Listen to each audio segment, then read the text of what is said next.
If a coach is walking alongside the pool, they should be able to see your armpit, at least part of it, as you're bringing your arm over the water.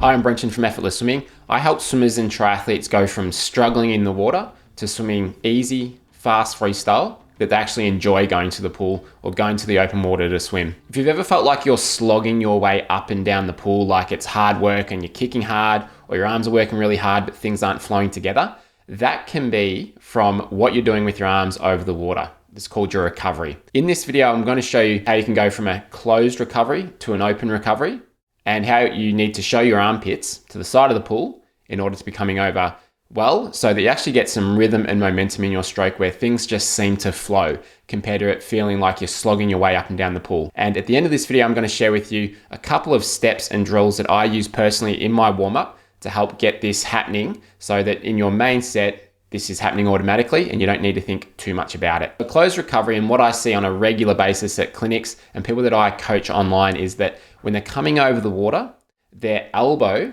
is pointing behind them rather than up to the sky or close to pointing up to the sky.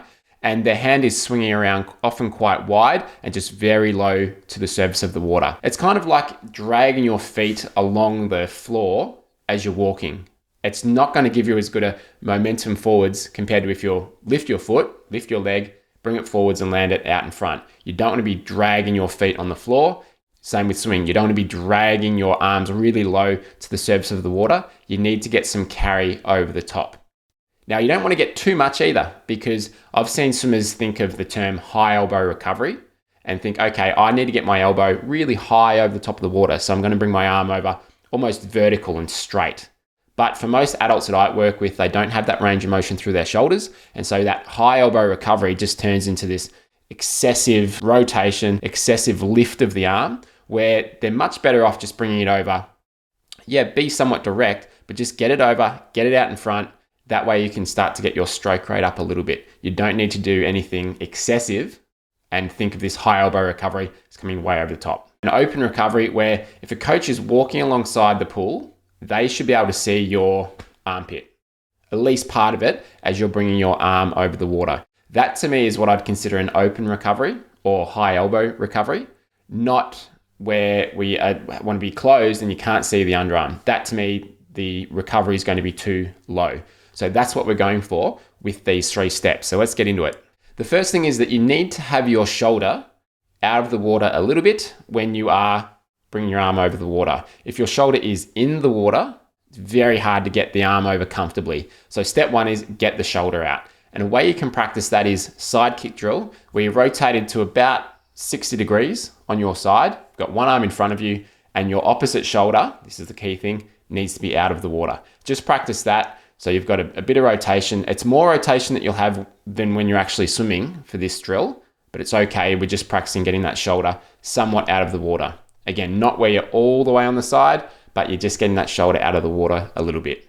The second step is to then practice a recovery where you are bringing your arm over, you're open through your underarm, and your elbow is pointing mostly to the sky instead of behind you.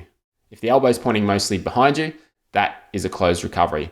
So the way I think of that when I'm swimming is I'm looking to show my underarm to the side a little bit and be open through it, keep that elbow pointing mostly up to the sky. The way you can practice that is by doing 6-1-6 drill, which you've probably seen on this channel if you've watched any of our videos. Great drill, simple drill, but it works on a lot of the key fundamentals that we want in the stroke. And that way, when you're kicking on the side, you practice getting the shoulder out. Then when you bring the arm over, you can practice that open recovery with the elbow pointing mostly up and you're showing your underarm to the side. Again, don't overdo it. Don't go for that excessive high elbow recovery.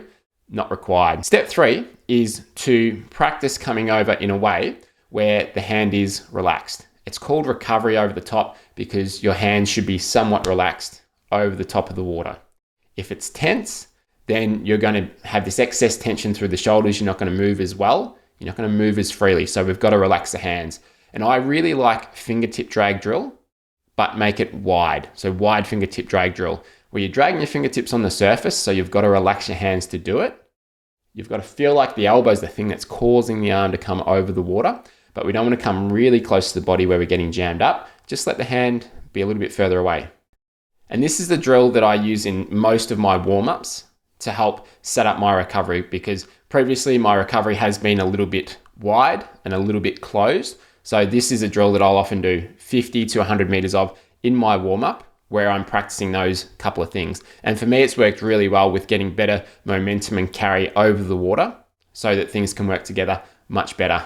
And this is just one of the ways that you can make your swimming easier, a lot more enjoyable, a lot more fun, because you're seeing the improvement from getting better technique and getting better times. So if you want to take 5, 10, 15 seconds off your 100-meter pace in the next 3 to 6 months, then check out our Effortless Swimming membership. I'll send you an email personally once you join, and I'll help direct you to the best place to go for you based on where you're currently at. So check out the Effortless Swimming membership. I'll put the link below. Thanks for watching. See you next week.